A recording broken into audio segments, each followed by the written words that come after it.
Assalamualaikum warahmatullahi wabarakatuh. Perkenalkan, nama saya Adrian Ramdhani dengan NIM 2311029. Di sini ada rekan saya yang namanya Rizky Deni dengan NIM 2311060 dan Jamil Natharsha dengan NIM 2311062. Kali ini kita akan melakukan perhitungan dan simulasi backpropagation menggunakan MS Excel. Di sini ada untuk rumus utamanya untuk menghitung nolnya itu atau outputnya,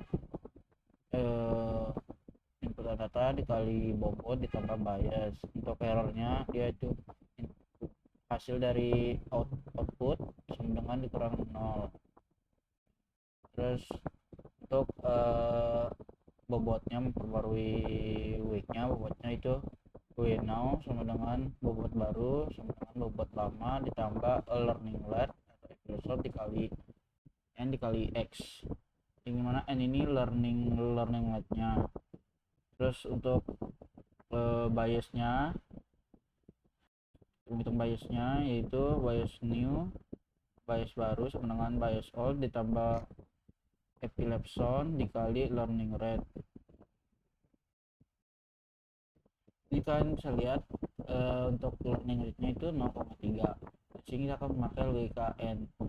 Ini yang pertama, untuk pelajaran pertama itu dengan bobot x1, x2, terus y1, b1. Ini outputnya terus biasnya ada satu, bobot pertama, bobot keduanya, bobot pertama ada ketiga, bobot ketiga, terus nolnya ada 6, errornya itu min 5. Ini masih training ya teman-teman, habis training 5 kali dia menghasilkan probabilitas 6.648525. Dia akan terus melakukan kita akan melakukan pelatihan sebanyak 55 kali di sini teman. Untuk rumusnya ini ya, kita masuk dari Excelnya.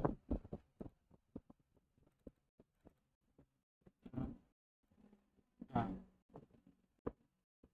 18 dibagi 2 ditambah 19 bagi 2 tambah 10 bagi 2 ditambah 11 bagi 2 dibagi 4 yang akan menghasilkan 6,6488525.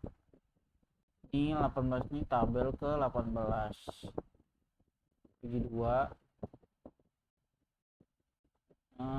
terus tabel ke 19, terus 19 bagi 2, terus 10 bagi 2, terus 11 bagi 2. Itu rumusnya.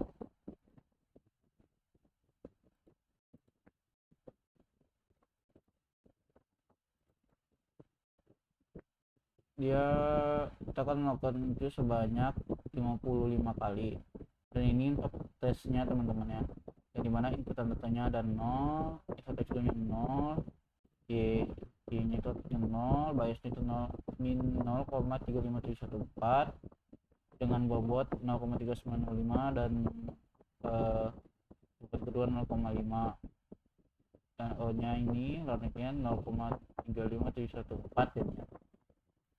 Jadi dia itu lebih mendekati 0 dibanding 1. Jadi testingnya itu benar ya teman-teman, karena kita memakai logika n yang dimana 1 dengan 1 itu sama dengan 1.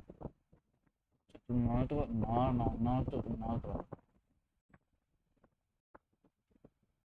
Nah, jadi hasil dan output dari perseptron itu hasilnya ya training perseptron itu yang pertama, model berhasil mempelajari logika n.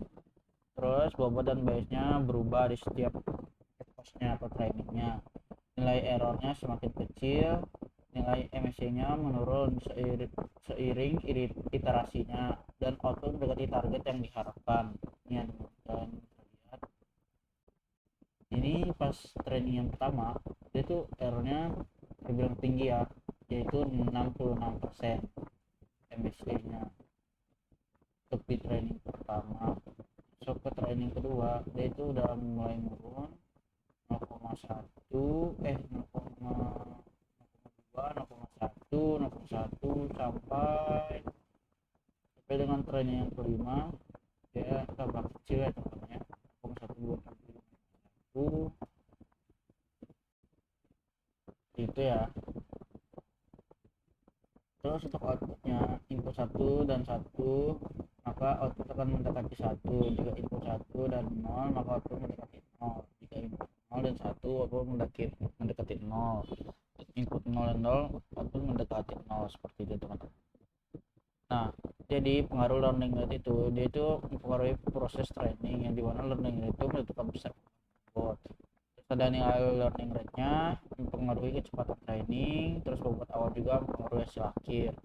Jadi perubahan learning rate itu dapat membuat MCA lebih stabil. Nah, kesimpulannya itu sehingga proses tertentu dapat digunakan untuk klasifikasi sederhana. Metode ini mampu mempelajari pola logika AND, dan semakin banyak effortnya maka error yang akan terjadi itu semakin kecil. Terus kita menggunakan fungsi aktivasi agar hasil lebih optimal, dan perseptron menjadi dasar pembelajaran dari neural net tersebut. Ya mungkin segitu saja video kali ini. Mohon maaf apabila ada kesalahan kata atau penjelasan yang masih bukan tutup. Mohon maaf. Assalamualaikum.